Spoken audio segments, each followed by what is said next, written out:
দর্শক, রাজনীতির ক্যালেন্ডারে কিছু তারিখ শুধু ৩ তারিখ নয়, সেগুলো হয়ে ওঠে একটি বার্তা। ১৭ আগস্ট এই তারিখ এখন ক্ষমতার করিডোরে ফিসফাস থেকে উচ্চস্বরে আলোচনার কেন্দ্রবিন্দু। ১৮০ দিনের একটি অদৃশ্য ঘড়ি টিকটিক করছে। প্রশ্ন একটাই, এই ঘড়ির কাঁটা কি শুধু সতর্কবার্তা, নাকি সত্যি বদলে যেতে পারে মন্ত্রিসভা? রাজনীতিতে পারফরমেন্স শব্দটাও অনেক সময় কাগজে কলমে থাকে, বাস্তবে থাকে সমীকরণ। কিন্তু এবার যে আলোচনাটা উঠেছে সেটি এক ভিন্ন মাত্রার। কারণ ১৮০ দিন মানে ঠিক ৬ মাস। একটি সরকারের নীতিগত অবস্থান স্পষ্ট করার জন্য যথেষ্ট সময়, আবার ব্যর্থতা আড়াল করার জন্য খুব একটা বেশি সময় নয়।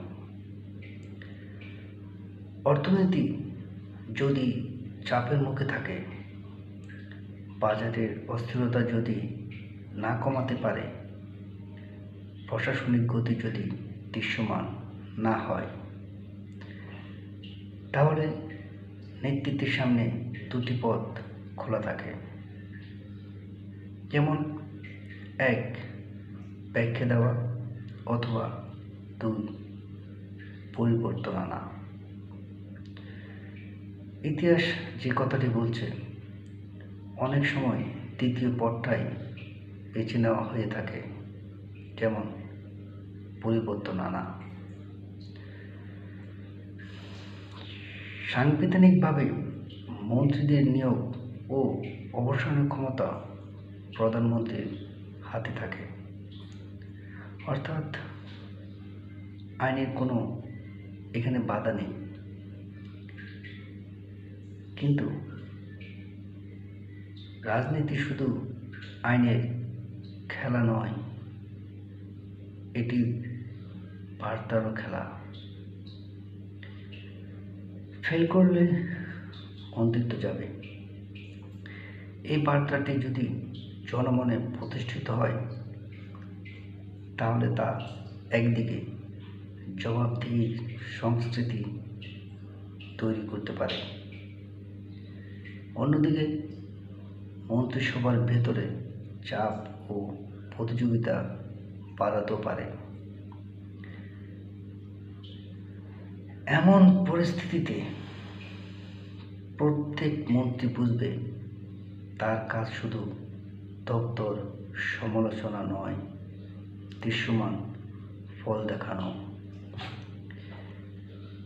এখন আরেকটি গুরুত্বপূর্ণ দিক আছে।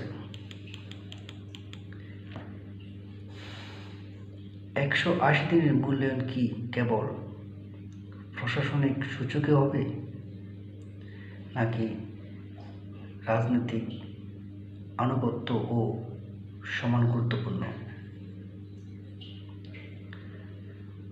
বাস্তবতা হলো, যে কোনো সরকারের দক্ষতা ও আনুগত্য দুটি বিবেচ্য। কেউ হয়তো উন্নয়ন প্রকল্পে সফল, কিন্তু রাজনৈতিক বার্তা দিতে অনেকটাই ব্যর্থ। আবার কেউ হয়তো মিডিয়া ম্যানেজমেন্টে অনেক দক্ষ, কিন্তু মাঠ পর্যায়ে ফলাফল একেবারে শূন্য, অর্থাৎ অনেকটাই কম। ১৭ আগস্টের সম্ভাব্য পূর্ণ মূল্যায়ন এই দুই মাপকাঠির ভারসাম্য খুঁজে দেখার সুযোগ হতে পারে। রাজনৈতিক পর্যবেক্ষকরা বলছে, বড় কোনো সিদ্ধান্তের আগে সাধারণত মনস্তাত্ত্বিক প্রস্তুতি তৈরি করা হয়। এই 180 দিনের আলোচনা সেই প্রস্তুতির একটা অংশ হতে পারে। এতে জনমনের একটি ধারণা তৈরি হয়, সরকার নিজেকে মূল্যায়ন করছে। যদি পরে রদবদল আসে, তার তখন হঠাৎ মনে হয় না, বরং পরিকল্পিত পদক্ষেপের হিসাব দেখা যায়। আর যদি বড় পরিবর্তন নাও আসে, তবুও বার্তাটি কাজ করে। সতর্ক থাকুন, কাজ করুন, এই ধরনের একটি সম্ভাবনা থাকে। অর্থনৈতিক বাস্তবতাও এখানে বড় একটা ফ্যাক্টর হিসাবে কাজ করছে। বৈশ্বিক বাজারে ওঠানামা, মূল্যস্ফীতি, বৈদেশিক মুদ্রার চাপ, এসব পরিস্থিতিতে অর্থনৈতিক মন্ত্রণালয়গুলো সবচেয়ে বেশি নজরে থাকে। যদি জনগণ বাজারে স্বস্তি না পায়, তাহলে চাপ পড়ে সংশ্লিষ্ট মন্ত্রীদের উপর। আবার অবকাঠামো, বিদ্যুৎ, স্বাস্থ্য, শিক্ষা, প্রতিটি খাতে দৃশ্যমান অগ্রগতি এখন রাজনৈতিকভাবে অনেক জরুরি। কারণ সামাজিক যোগাযোগ মাধ্যমের যুগে ফলাফল লুকে রাখা কঠিন। আরেকটি বাস্তবতা হলো দলীয় ভারসাম্য। মন্ত্রিসভা শুধু প্রশাসনিক দল নয়, এটি রাজনৈতিক প্রতিনিধিত্বের একটা প্রতিচ্ছবি। আঞ্চলিক ভারসাম্য, অভিজ্ঞতা ও নতুন মুখের সমন্বয়,